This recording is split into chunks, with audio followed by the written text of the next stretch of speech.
Hello बच्चों, कैसे हो आप। आज की क्लास में आपका स्वागत है। मैं आपकी साई गीता टीचर आज आपको सपनों के से दिन इस पाठ के प्रश्न उत्तर के कीवर्ड्स बताना चाहती हूँ।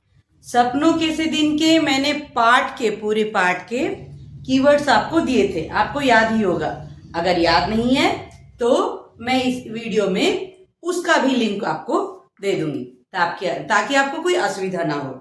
आज प्रश्न उत्तर लिखते समय हमें किन किन शब्दों की आवश्यकता पड़ेगी, हमें कैसे लिखने हैं, ये मैं आपको बता रही हूँ। सपनों के से दिन, अभी देखिए एग्जाम टाइम आ जा रहा है, आपको सीरियसली पढ़ाई करनी है, तो बिना कोई देरी किए हमें अपने क्लास को शुरू करना है। और आपको ये ध्यान रखना होगा कि इस वीडियो के खत्म होते होते आपका ये पूरा पाठ कंप्लीटली तैयार हो जाना चाहिए। सपनों के से दिन पूरी तरह तैयार हो जाना है। तो चलिए देखते हैं हम लोग। कोई भी भाषा आपसी व्यवहार में बाधा नहीं बनती। पाठ के किस अंश से यह सिद्ध होता है? भाषा यानी लैंग्वेज। जब छोटे छोटे बच्चे खेलते हैं तो उनके बीच में लैंग्वेज कोई बाधा नहीं बनती, छोटे छोटे बच्चे आपस में खेल लेते हैं। इस पाठ के अनुसार इस प्रश्न का क्या उत्तर है, किस अंश में बताया गया है? तो लेखक के जो मित्र हरियाणा और राजस्थान से आए थे, उन्हीं के गांव मंडी में व्यापार करने के लिए राजस्थान और हरियाणा के लोग जब आए थे, तब उनके बच्चे लेखक और उनके मित्रों के साथ खेलते थे। और जब खेलते थे तो बच्चों को बोली समझ में नहीं आती थी, एक दूसरे की भाषा नहीं आती थी, और बच्चे कुछ कुछ शब्दों को सुनकर हंसते भी थे। ठीक है, परंतु कभी भी भाषा उनकी खेल या आपसी व्यवहार में बाधक नहीं बनी। क्यों नहीं बनी? क्योंकि बच्चे एक दूसरे की भावनाओं को समझते थे, फीलिंग्स को समझते। हम दूसरे देश में कहीं गए हैं, दूसरे देश क्यों, हमारे भारत के इतने सारे राज्य हैं, हमें तो सभी की भाषाएं नहीं आती हैं। हाँ, दक्षिण वालों को उत्तर की नहीं आती, उत्तर वालों को दक्षिण की नहीं आती, इसलिए सभी को जोड़ने वाली भाषा हिंदी है। जन जन की भाषा है हिंदी, है ना? तो हमारे देश की भाषा है। इस पाठ में क्या कहा गया है? भाषा कभी बाधक नहीं बनती। हम अगर सब्जियां लेने जा रहे हैं, हम बोलेंगे ये कितना, तो वो कुछ बोलेंगे 10, 20, 30, हाथ दिखाकर जेस्चर्स करके बताएंगे। तो उसी तरह से हम आपसी व्यवहार समझ लेते हैं। 10, 10, 20, 20 ऐसा करके कुछ भी वो समझाते हैं। तो भाषा कहीं पे भी बाधक नहीं बनती है खेलने में, आपसी व्यवहार में। यह हमारा पहला प्रश्न हो गया है। दूसरा प्रश्न क्या है कि पीटी साहब की शाबाश, पीटी साहब यानी पीटी मास्टर प्रीतम चंद जी, उनकी शाबाश फौज के तमगों सी लगती थी। फौज के तमगे माने फौज में जो मेडल्स मिलते हैं ना, यहाँ पर बैजेस जो मेडल्स लगाते हैं, उनके जैसे तमगों सी क्यों लगती है, स्पष्ट कीजिए। तो पीटी मास्टर प्रीतम चंद जी, हम पाठ के अनुसार जानते हैं, वे बहुत ही अनुशासन प्रिय थे। उनको डिसिप्लिन बहुत पसंद था और वे बच्चों को पंक्ति में खड़ा करके रखते थे, लाइन से, सीधी लाइन है कि नहीं देखते थे, और अगर कुछ याद नहीं किया तो उनको डांटते पीटते भी थे। साथ में वे पीटी जब करवाते तो 1, 2, 3 वगैरह कहकर बच्चों को एक साथ अनुशासन के साथ ले जाते। और जब बच्चे कर रहे हैं, कोई अच्छा कर रहे हैं और पीटी मास्टर ने उन्हें शाबाश कह दिया, शाबाश उनको ऐसे लगता है जैसे कि साल भर के दूसरे सब्जेक्ट्स में जो गुड गुड गुड अच्छा है ये सब मिला। तो उसके लिए एक शब्द का प्रयोग हुआ है हमारे पाठ में, गुडों।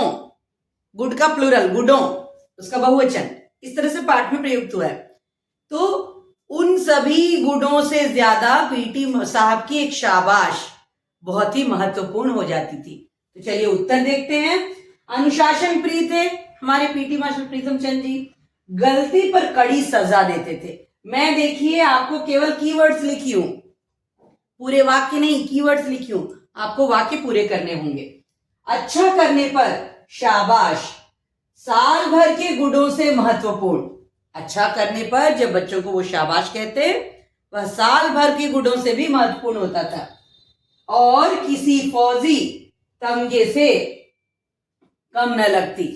पीटी मास्टर की शाबाश फौज में जो तमगे हमें मिल रहे हैं उन फौजी तमगों से कम नहीं लगती थी। तो हमारा दूसरा प्रश्न भी समाप्त हुआ है। अब तीसरे प्रश्न की ओर बढ़ते हैं। चलिए, नई श्रेणी में जाने और नई कॉपियों और पुरानी किताबों से आती विशेष गंध से लेखक का बाल मन क्यों उदास हो उठता था। हम किसी नए क्लास में, जब प्रमोशन होता है, अगली क्लास में जाते तो बच्चे बहुत ज्यादा एक्साइटेड होते हैं, खुश होते हैं। नया पेंसिल बॉक्स, नए बैग, नए बुक्स, नई कॉपियां, नया यूनिफॉर्म, नया क्लासरूम, कैसा होगा, एक्साइटमेंट। आजकल के बच्चों को तो पूछो ही मत। Water bottle, pencil box, tiffin box, मतलब क्या क्या उनका नया नहीं होता है। उस वक्त ये हमारे बिफोर इंडिपेंडेंस, प्री इंडिपेंडेंस, स्वतंत्रता से पहले की बात है। तब लोग इतने अधिक संपन्न नहीं थे और इतनी सारी सुविधाएं भी नहीं थी। तो यहां पर क्या हुआ है कि नई कक्षा में जाने के लिए इन लोगों को क्यों, इनका बाल मन नई कक्षा में जाने पर भी उदास क्यों हो जाता था? क्योंकि गरीबी के कारण इनको पुरानी किताबें मिलती थी। कैसे मिलती थी? हेडमास्टर साहब कहीं से किताबों का प्रबंध कर देते थे। एक धनाढ्य जो थे, धनी व्यक्ति थे, उनके बेटे की पुरानी किताबें लाकर हेडमास्टर साहब लेखक को दे देते थे।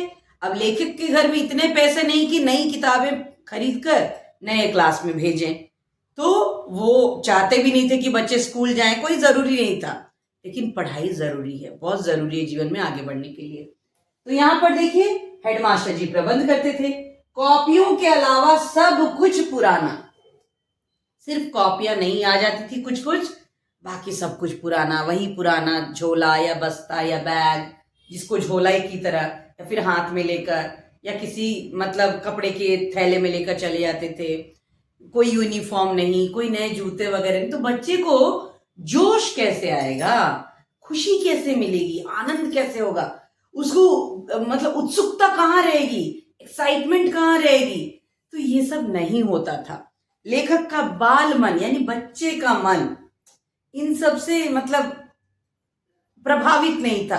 अरे छोड़ो ना, वही बैग, वही पुरानी किताबें, वही स्कूल। और उससे भी ज्यादा बच्चे डरते थे कि नए क्लास में पता नहीं कौन से मास्टर जी आ जाएंगे, कौन सा विषय कैसा पढ़ाएंगे, कौन से मास्टर जी कितना मारते पीटते हैं, क्या करते, ये सब डर भी बच्चों को होते थे। तो इस तरह बच्चे डरते डरते और बिना एक्साइटमेंट के, बिना किसी उत्सुकता से नई कक्षा में जाते थे, इसलिए उनका मन उदास रहता था। आपको समझ में आ गया होगा। गरीबी के कारण पुरानी किताबें, उसके बाद हेडमास्टर जी द्वारा प्रबंध, कॉपियों के अलावा सब कुछ पुराना, जोश नहीं, वही स्कूल का कमरा, वही पुराने पुराने कमरे, मतलब कोई जोश की बात ही नहीं थी वहां पर।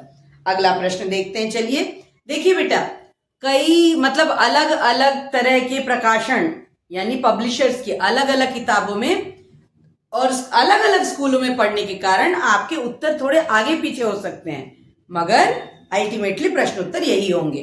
तो आप देखिए और ध्यान से पढ़िए। स्काउट परेड करते समय, ये बड़ा मजेदार प्रश्न है।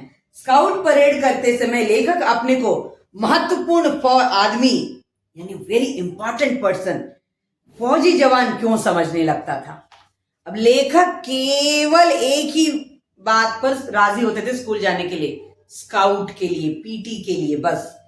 क्योंकि जब स्काउट होती थी वो धुले हुए कपड़े पहनते थे, जुराबे यानी मोजे पहनते थे, जूते पहनते थे, हाथ में नीली हरी पीली झंडियां लेते थे और पीटी मास्टर प्रीतम चंद जी के 1 2 3 लेफ्ट राइट अबाउट टर्न करने पर उनका जो टक टक टक आवाज करके जो फौजियों की तरह जो वो लोग परेड करते थे, उसमें ही इन सबको बड़ा आनंद आता था और अपने आप को कोई महत्वपूर्ण व्यक्ति या फौजी समझकर वो सीना तान कर अकड़ कर चलते थे।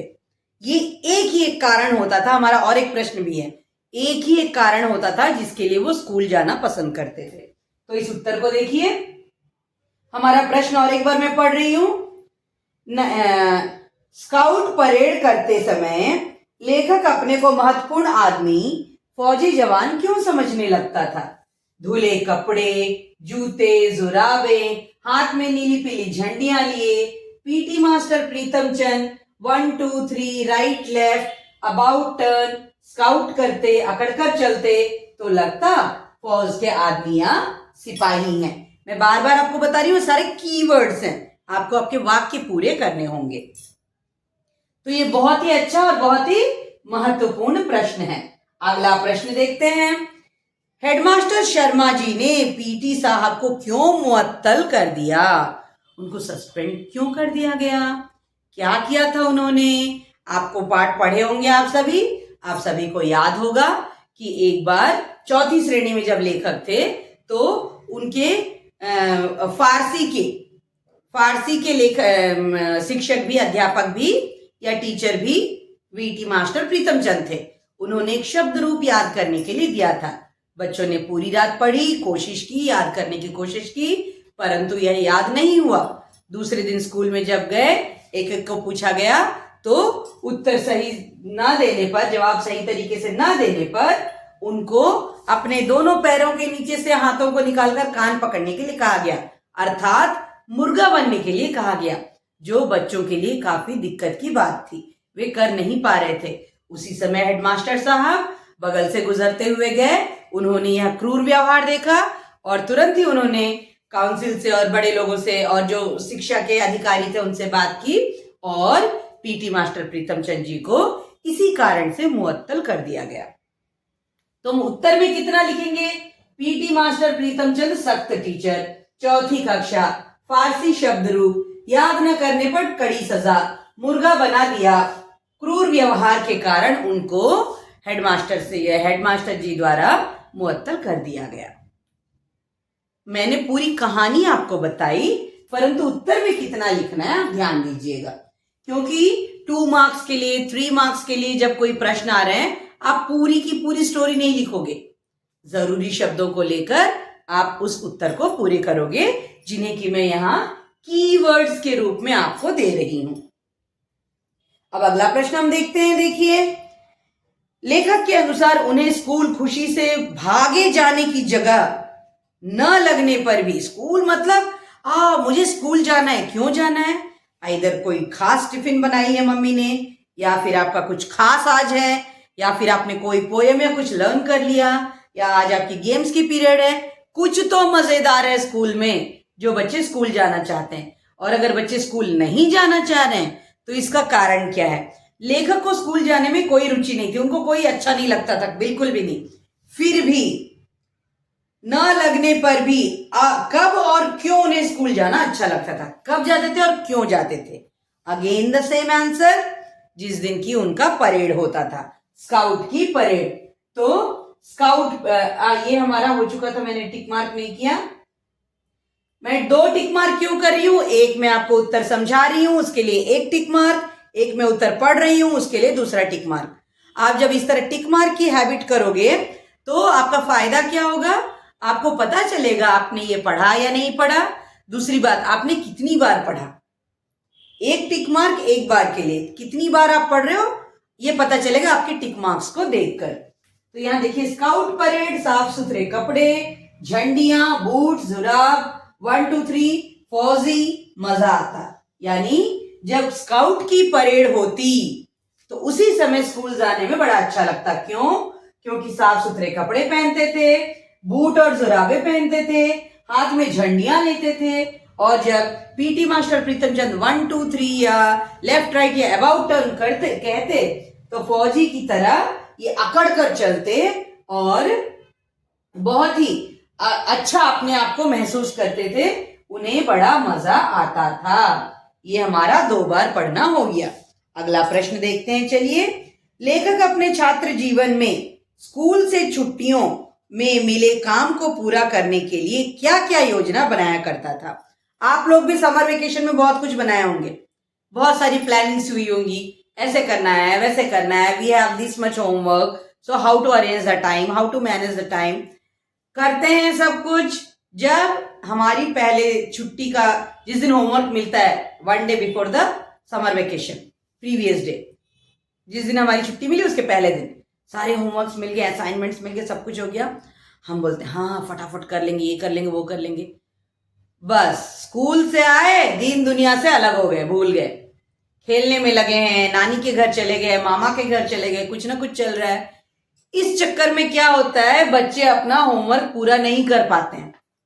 तो इस बच्चे के साथ भी वैसे ही हुआ, इनके सभी मित्रों के साथ भी हुआ, लेकिन इसमें एक गड़बड़ वाली बात भी है। उसमें एक बच्चा था ओमा, जिसको ये लोग अपना नेता मानते थे, यानी ग्रुप लीडर। नेता मानते थे क्यों? क्योंकि उसे पूरी छुट्टियों की जो भी काम छुट्टियों का दिया जाता था उसको करने के बजाय मास्टर जी से डांट सुनना सस्ता सौदा लगता था। मास्टर जी क्या करेंगे, डांट देंगे, ठीक है कोई बात नहीं, ये ओमा को लगता था। मगर स्कूल में समर वेकेशन का हॉलीडे होमवर्क क्यों दिया जाता है?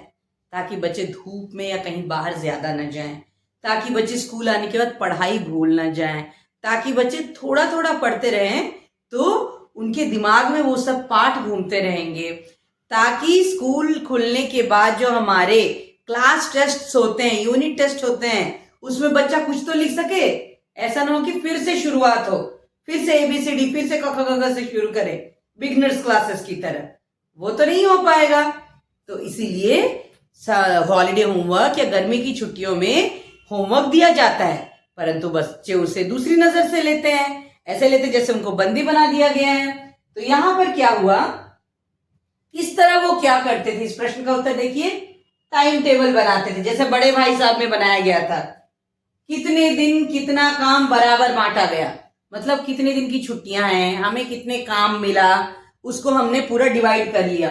उसके बाद 200 सवाल मिले थे, जैसे एग्जाम्पल था टेक्स्ट बुक में हमारे पाठ में 200 सवाल थे, यानी 200 क्वेश्चंस थे गणित के, 10-10 करके 20 दिनों में वो पूरा कर लेंगे, ऐसा प्लान बना था, केवल प्लान।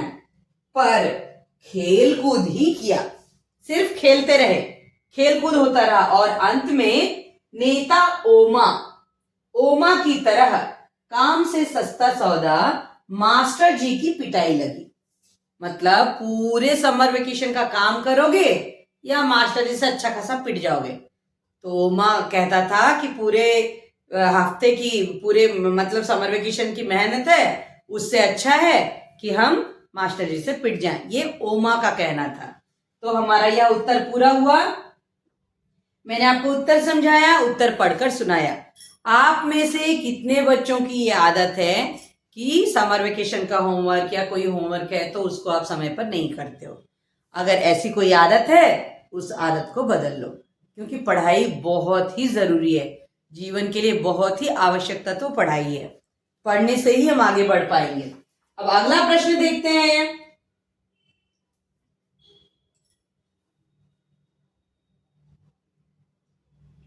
पाठ में वर्णित घटनाओं के आधार पर पीटी सर की चारित्रिक विशेषताएं।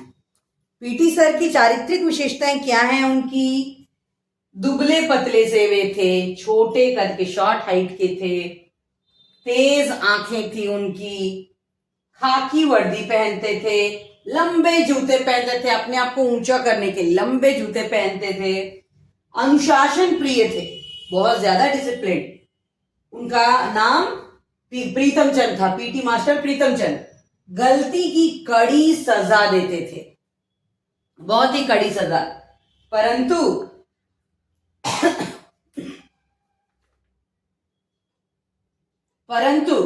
जब उन्हें नौकरी से निकाल दिया गया, वे इतने स्वाभिमानी थे कि उन्होंने ना माफी मांगी, ना किसी से कोई शिकायत की, ना कुछ कहा, बल्कि चुपचाप वहां से चले गए। तो ये पीटी मास्टर के चरित्र की विशेषता है, चारित्रिक विशेषताएं।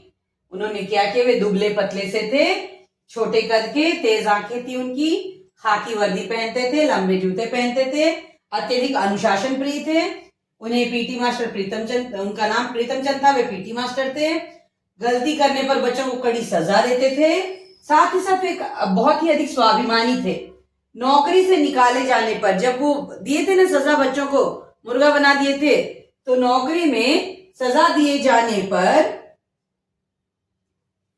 किसी से उन्होंने माफी नहीं मांगी और चुपचाप वहां से चले गए। अब अगला प्रश्न देखते हैं हम लोग। विद्यार्थियों को अनुशासन में रखने के लिए पाठ में अपनाई गई युक्तियों और वर्तमान में स्वीकृत मान्यताओं के संबंध में अपने विचार तो आपको खुद लिखने हैं, लेकिन फिर भी यहाँ हिंट की तरह दे रहे हैं।